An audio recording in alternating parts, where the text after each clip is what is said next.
Mr. Johnson, as a former teacher and Chicago Teachers Union organizer now for, I think, decades, with only 11% of Black students at CPS reading at grade level and only 17% of Hispanic students at CPS reading at grade level, spending $28,000 per kid per year, don't you have to own all of that cost data and all of that lack of performance?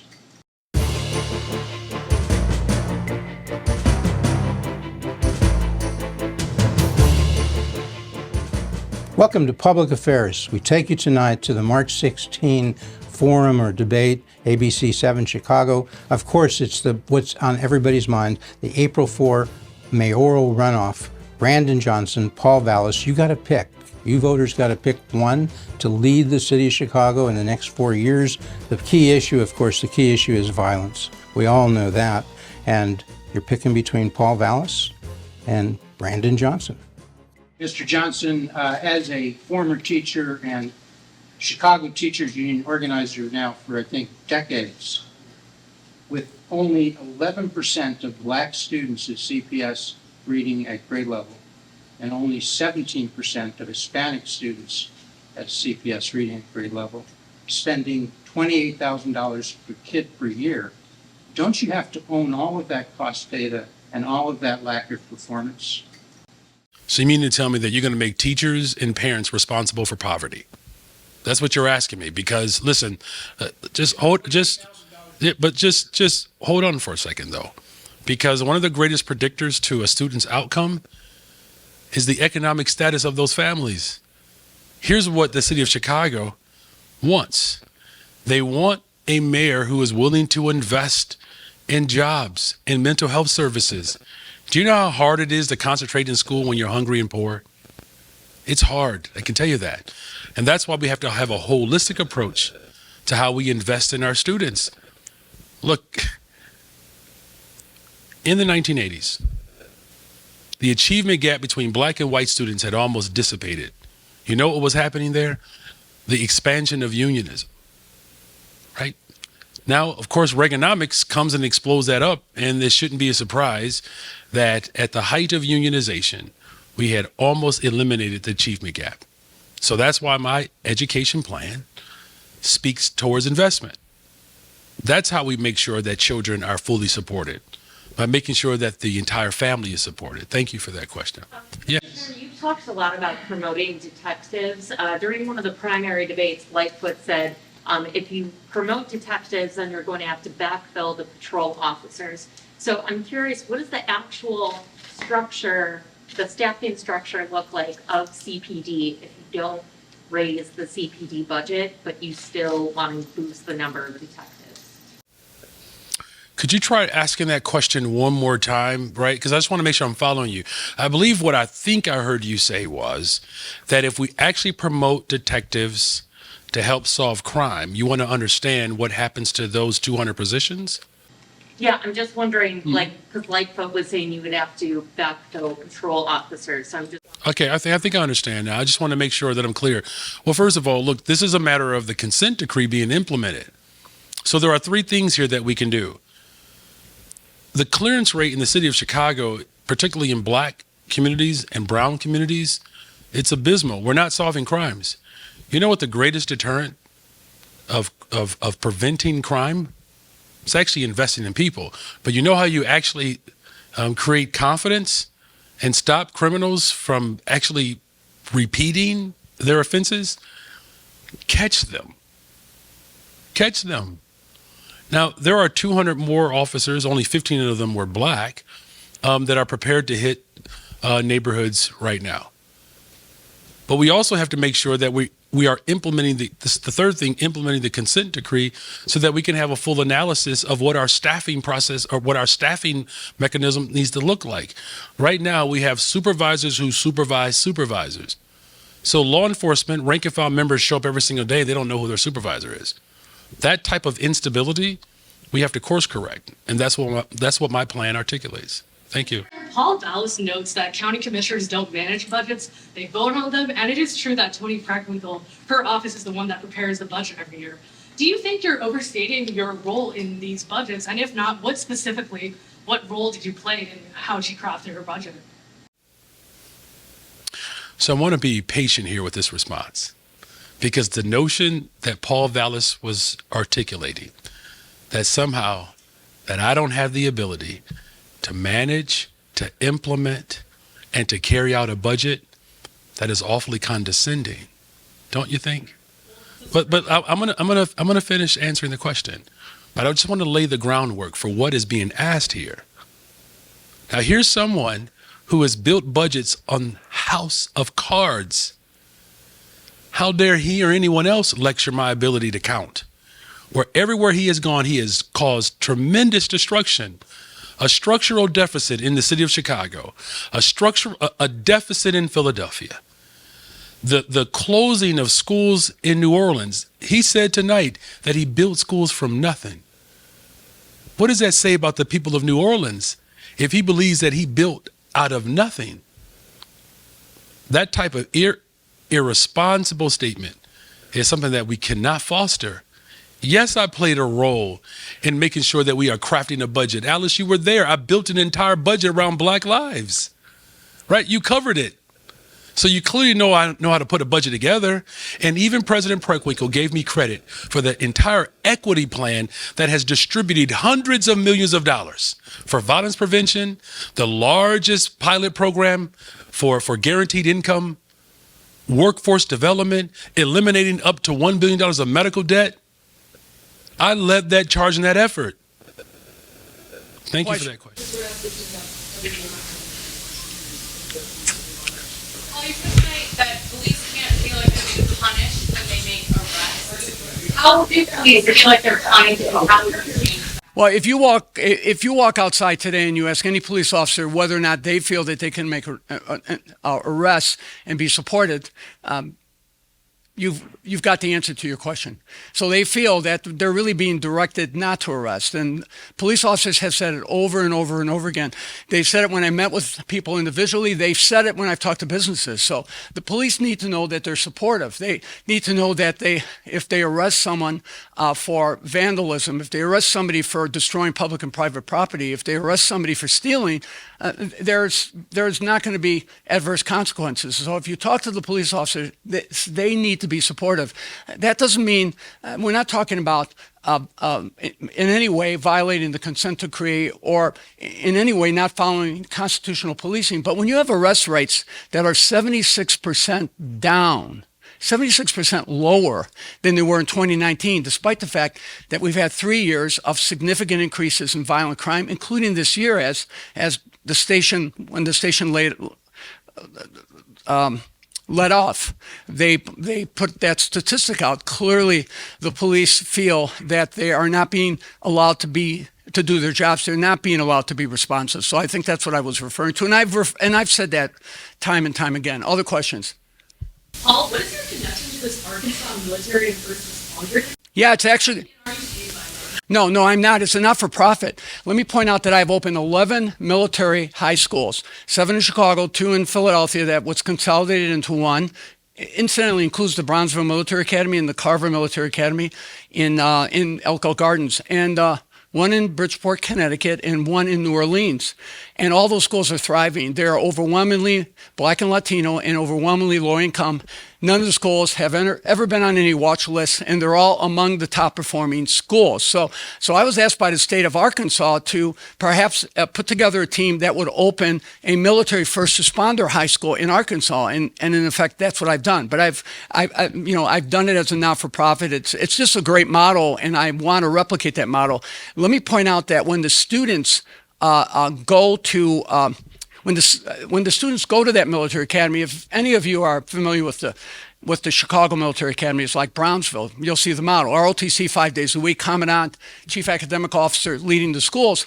The kids actually get work-study jobs with the Little Rock Police Department, with the Pulaski County Sheriff's Office, with the Little Rock Fire Department, with the local airport, avionics, with the countywide EMS service providers, and with the local hospitals for nursing. So they actually get opportunities to participate in paid internships in first responder category. So the next generation of police officers and firefighters and first responders in Little Rock will actually come from that school. And that school will have a population of about 800, and it'll be about 85% Black and Latino and about 80% poverty.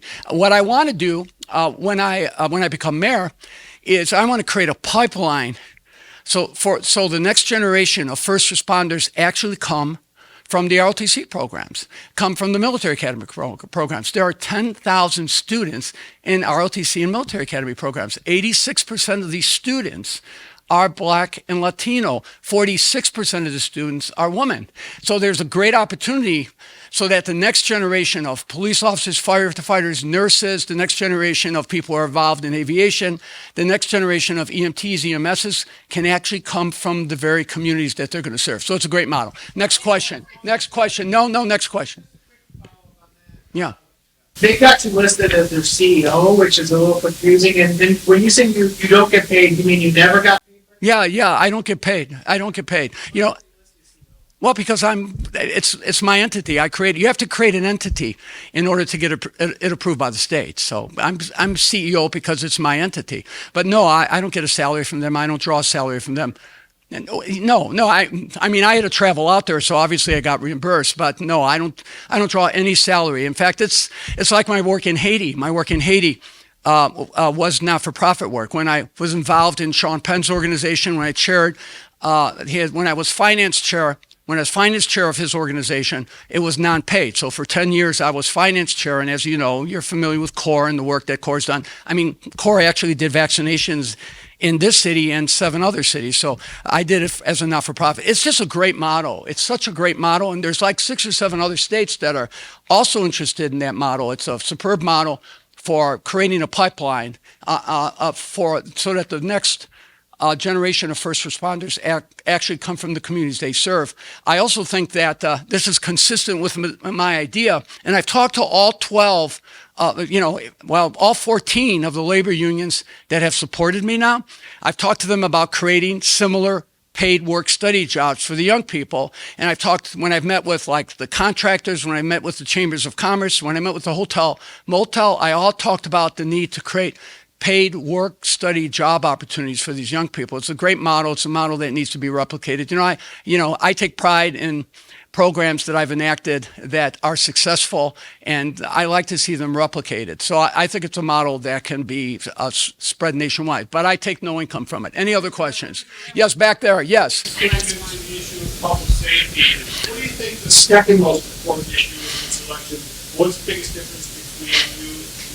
You mean besides the fact that he talks about his best job being a teacher, and he was a teacher for 5 years? Actually, when you add up the time that I taught at elementary school, I taught when I had a teacher internship at Western Illinois University, or the time I taught in the military, or the time I spent, it's probably comparable. The bottom line is the last 10 years he's been, besides being a county commissioner, and county commissioners don't manage budgets, they just vote on budgets. I mean, he's been, let's face it, he is still a paid employee, a contract employee for the Chicago Teachers Union, and he's still heavily funded by the Chicago Teachers Union. That's, I think, the fundamental difference is he's running for office and he's never run anything. But the fundamental the basic policy differences are clear. He believes that we can defund the police officers, and somehow by hiring 200 more detectives, and if you fill the police vacancies, you will actually increase the detective ranks by 200 to 300 or even more, because I'm going to increase the threshold of officers that are dedicated to detectives. Our threshold is very low.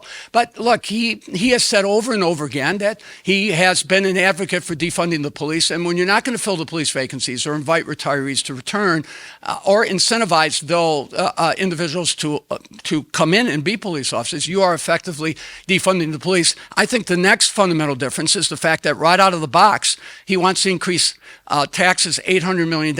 And this is not a tax the rich strategy. Let's face it, it's not. The head tax, the hotel motel tax, the jet fuel tax, which incidentally the airlines would have to sign off on, the income tax, and now he says he doesn't support an income tax. I mean, the bottom line is this is it. This is what he's proposed. That's what he's done. I mean, that's what he's laid out there. So he really has to explain himself. But I've got to go. I've got one more stop before the night is over. Thank you all for coming.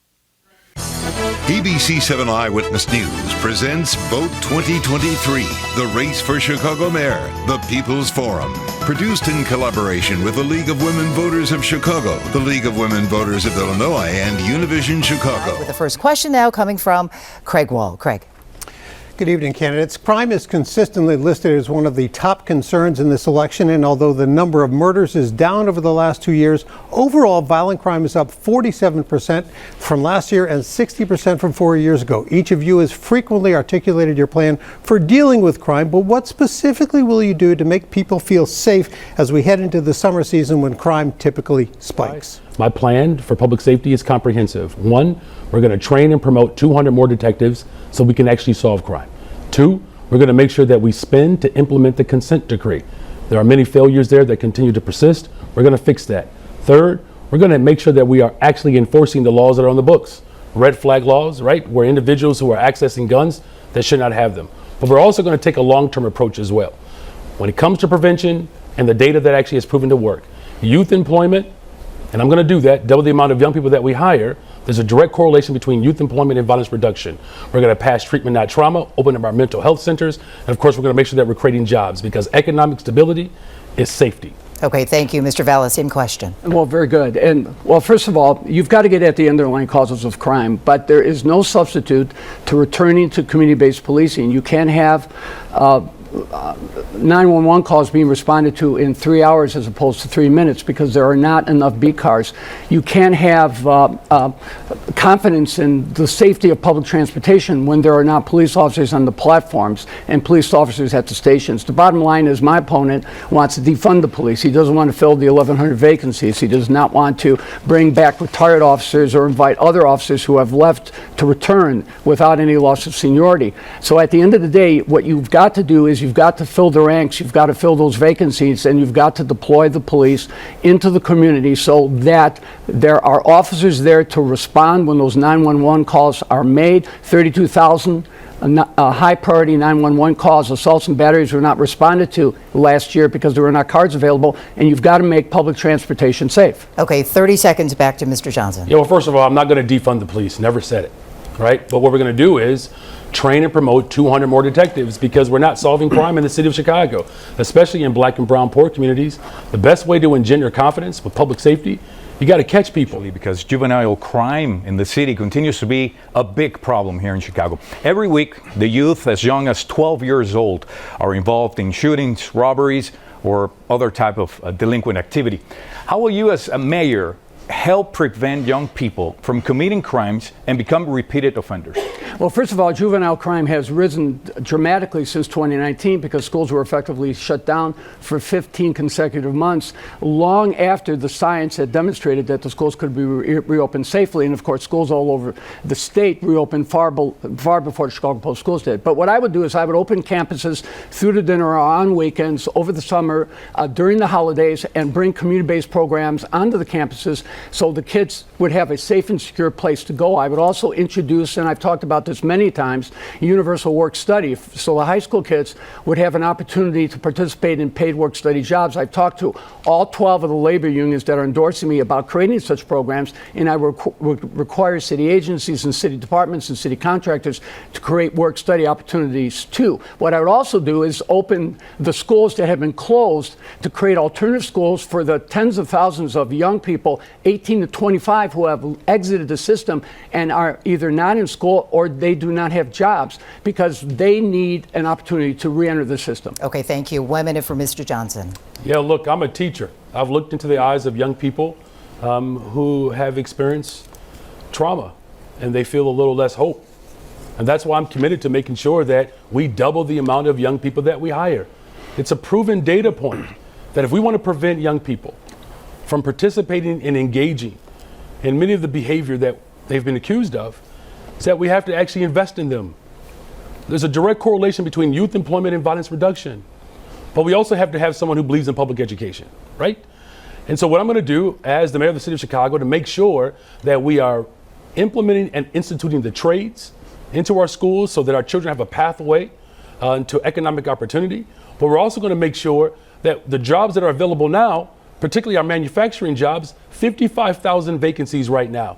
We can close the gap between graduation and economic opportunity by actually having someone who believes that it's worth investing in people. And that's what my public safety plan calls for, and that's what my education plan calls for. Thank you. Rebuttal, Mr. Vallas. Yeah, schools shut down for 15 consecutive months. Schools that close at 3:30 in the afternoons. Schools that are closed over the weekends. Schools that are closed through the summer, through most of the summer and during the holidays. That's not investing in people. And what I've talked about doing is returning the money to the local schools under the control of the local school councils and the principals. Only 60% of the $30,000 a year that is spent per student on public education finds its way into the classroom. Ask a Chicago public school teacher whether or not they think they're getting $30,000 per student. Okay, for these small vendors, know that you will have a mayor in me that's willing to listen, to actually help come up and devise a plan that the community can get around. But here's the harsh reality, that the fact that we are not safe in the city of Chicago has everything to do with the failures of old. We cannot wait 2 years for police officers to show up in places like Pilsen, Little Village, or Austin, or Inglewood. It takes up to 2 years to become a police officer in the city of Chicago. We need safety right now. Okay, thank Under you. Paul Vallas' Thank plan, you. he makes us wait 2 years. Thank you. Better protecting our underserved communities, Mr. Vallas. Yeah, I really have to respond to this. I come from a family of 4 police officers, 2 firefighters, 3 teachers, 6 veterans, including myself. It takes 6 months to put a new police officer on the street, not 2 years. And secondly, if you restore the morale in the police department, you won't have 1,000 officers leaving a year. You'll go back to having 300. So then you can be recruiting double the number of officers that are exiting. And number 3, there are police officers who will return once you restore morale. Now, if you want to protect the vendors, you have to have patrols. You have to have beat integrity. You have to have a car on that beat that can respond within minutes and actually make arrests and feel that they're not going to be punished when they make arrests. I've been out there. I've talked to those vendors. Those vendors had a forum in my office basically to talk to me about what their concerns are. And their concerns is that there are no consequences for them being intimidated or threatened, and that when they call, sometimes it takes 2 to 3 hours for the police to respond. We've all heard the data. The last 4 years, crime up 33% since Lightfoot took office. Doesn't matter. She's not up for anything at this point. She's out of it. But it's the base. I mean, it's the frame of reference. It's the benchmark. If you're judging Vallas, if you're judging Johnson, ask yourself, who is going to fix this? Who's going to turn it around? We can't keep having crime go up 33% in 4 years. We can't have murders peak levels of 800, 2020, 2021. We can't have carjackings go up, from 600 over a 2-year period to 1,800 and into 2,000. We can't. What is the policing method we need? Do we need to, so we're going to come back to that, but you got the flavor. Did you see this? Will you see it in the press conferences? Will you see it in the debate? Doesn't matter what I say. It matters what Paul Vallas says and what Brandon Johnson says. And that's just about the violence. But then you turn to CPS, which is just an utter mess, an utter failure. How can you have 1 out of every 10 blacks reading at grade level? We're not blaming those black students. We're blaming the instructors, the administration, the management. Why can't they do better than teach only 1 out of every 10 black kids how to read at grade level? And only 1, so we got numbers that are something like 11, 12% for blacks, and we got 17% for Hispanics. Crime is up 33% over the last 4 years. Can't have that. Can't keep doing that. Burglary, car theft, murder, all crime. It just doesn't make sense. We can't live that way. You can't attract people to work here. You can't keep people who are residents. You can't be a lively, vibrant city if you have that kind of crime. We're not performing. We need a mayor and a police department that work in tandem and perform and get crime down. And, Look at the numbers for last year. Burglary up 14%, theft up 56%, car theft up 100%, all crime up 41%, murder down in the last year, but it was a peak in the year before of 800. So it means when you look at the 4-year period, murders up from 500 to 700. That's like a 40% increase. That's not good. That's not good. Relative to New York, Chicago's got a homicide rate 5 times the New York City rate. Hey, they had broken glass theory. They had people who believed in that in the 90s, and they've kept it up. And, the broken glass theory says you got to sweat the small stuff. Because if you don't, if you just say to criminals, hey, that stuff's okay, shoplifting's okay, minor violent crime is okay, you're going to get more of the big stuff. They're just going to sense that. You don't care. Criminals don't specialize. They just do crime. Yeah. So, yes, you want to focus on violent crime, but you better take all crime seriously. You better, or you're not going to deal with the violent crime. That's what the broken glass theory says. You think it's wrong? Why does New York, who believed in that theory and had superintendents of police who believed in that, why do they have 5 times better homicide performance than Chicago? Paul Vallas said, quite a while ago, he told me this several times over the years, you can't be against school choice, Paul Vallas said, and for kids. If you want to be for kids, you better be for school choice. And he meant all kinds of choice, not just public school choice. At least when he told me this 13 years ago, when he told me this last year, he's talking about, yes, of course, choice among the public schools. You can go to a charter school if you don't like your current school. You can go to another school.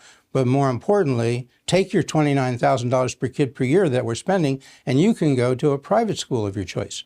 And that can be a religious school. It can be non-sectarian. That's choice. And when people say, well, Brandon Johnson, when I asked him about this, said something about, shit, it's terrible. We need to have public education. I don't know. With all due respect, Mr. Johnson, the important thing is to teach kids how to read. Because do we really care whether they learned in a so-called public school, a private school, a parochial school? I think we want to make sure they can read, because if they can't read, they're going to turn to crime, because there just not too many, in this current age of high technology, too many opportunities to make a living if you can't read. Isn't that? And I think Paul Vallas, I assume, would say that. We haven't heard a lot from Paul talking about private school choice.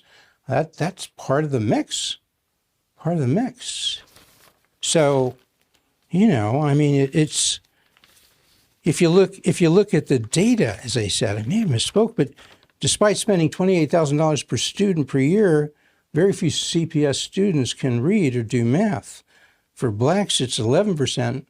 For Hispanics, it's 17%. That's, what is that?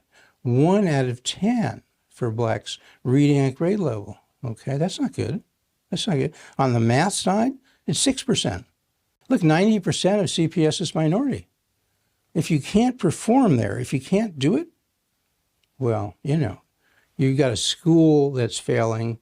You got to ask, is the teachers' unions the problem? Is the administration the problem?